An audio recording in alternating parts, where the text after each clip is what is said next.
20 সেকেন্ডের একটি টিজারে টম হল্যান্ডের সঙ্গে উপস্থিত হয়ে লিওনেল মেসি প্রায় 183 কোটি টাকা অর্থাৎ $1,50,00,000 পারিশ্রমিক পেয়েছেন। বাঁচতে ব্যক্তিগত বিকাশ নাম্বারে গ্যাস বিল না দিয়ে নির্ধারিত ব্যাংক বা অফিসিয়াল অ্যাপের মাধ্যমে বিল দেওয়ার অনুরোধ করেছে তিতাস। ইরানের সর্বোচ্চ ধর্মীয় নেতা আয়াতুল্লাহ আলী খামিনির জানাজায় অংশ নিতে তেহরানে গেছেন জাতীয় সংসদের স্পিকার হাফিজউদ্দিন আহমদ। জাল সনদে মাদ্রাসার 13 জন শিক্ষকের এমপিও বন্ধ করে দিয়েছে মাদ্রাসা শিক্ষা অধিদপ্তর। তাদের ইন্ডেক্স কেটে দেওয়ার পাশাপাশি এ পর্যন্ত উত্তোলিত সমস্ত সরকারি বেতন ভাতা রাষ্ট্রীয় কোষাগারে ফেরত দেওয়া এবং সংশ্লিষ্ট শিক্ষকদের বিরুদ্ধে আইনগত ব্যবস্থা নেওয়ার নির্দেশ দেওয়া হয়েছে।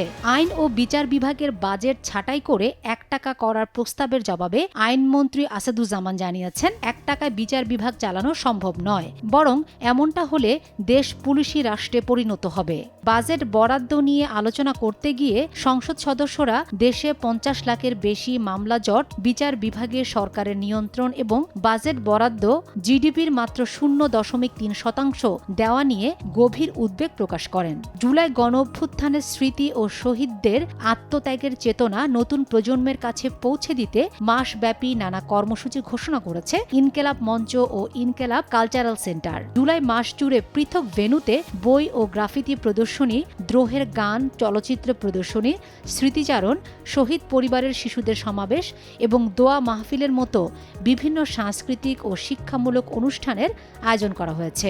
এআই মানুষের কাজ সহজ করার বদলে কর্মঘণ্টাকে আরও ব্যস্ত ও ক্লান্তিকর করে তুলেছে, যা মানুষের মনোযোগ ও সমালোচনামূলক চিন্তা ভাবনা কমিয়ে দিচ্ছে।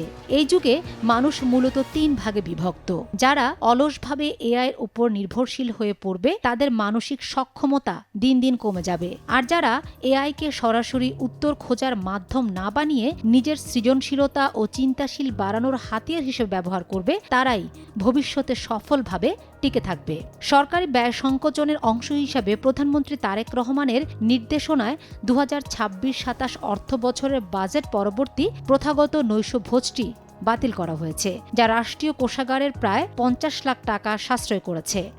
অতিরিক্ত প্রেস সচিব জানিয়েছেন যে বিগত সরকারের আমলে এই আপ্যায়ন খাতে বছরে গড়ে 30 থেকে 55 কোটি টাকা অপচয় করা হতো, যা বর্তমান প্রধানমন্ত্রী দায়িত্ব নেয়ার পর ব্যাপক হারে কাটছাঁট করেছেন। যুদ্ধক্ষেত্রে প্রথম হামলার পর যখন উদ্ধারকর্মী, চিকিৎসক বা সাংবাদিকরা ঘটনাস্থলে পৌঁছান, তখন ঠিক সেই জায়গায় দ্বিতীয়বারের হামলা চালানোকে সামরিক পরিভাষায় ডাবল ট্যাপ স্ট্রাইক বলা হয়, যার ব্যবহার গাজা ও লেবাননে ইসরায়েলের বিরুদ্ধে তীব্রভাবে উঠেছে।